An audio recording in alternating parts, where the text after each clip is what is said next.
Hi everybody, it's Jason Lyon, council member for Pasadena District 7 with this week's Tuesday 2-minute-ish wrap-up of the week's city council meeting.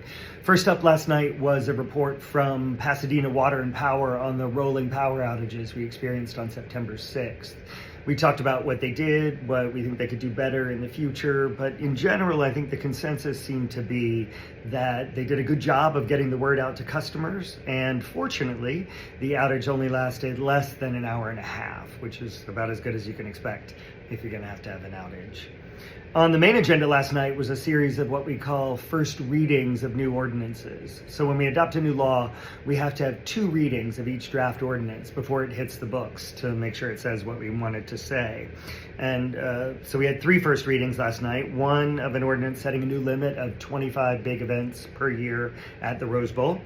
And then another to give the city more flexibility in contracting and hopefully save time and money on big projects. And then the big one last night was supposed to be an ordinance to establish new campaign contribution limits in all city races. $1,000 per individual in city council races and $2,500 per individual in mayoral races. This was a recommendation from the Charter Reform Task Force that we handpicked last year to advise us on a range of good governance proposals, including the charter reform measures that you're going to see on the November ballot this year. The task force suggested these contribution limits as a kind of no-nonsense way of reducing the influence of money in politics. And they gave us what I thought was a really thoughtfully crafted proposal that a majority of council members supported when we first voted on it back in July.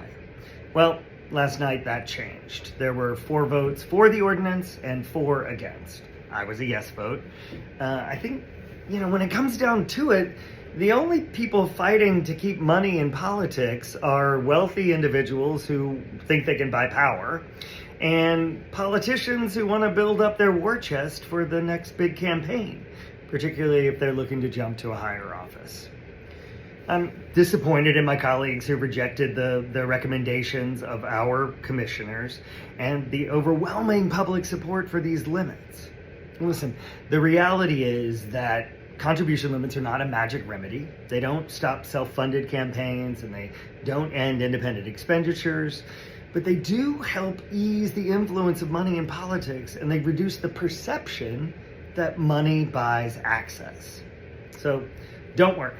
I'm going to keep working to increase transparency in government and to reduce the influence of money in our local politics, and we will get there eventually. We can start by adopting term limits in November. Let me know if you have any questions. You can reach me anytime at jlyon@cityofpasadena.net.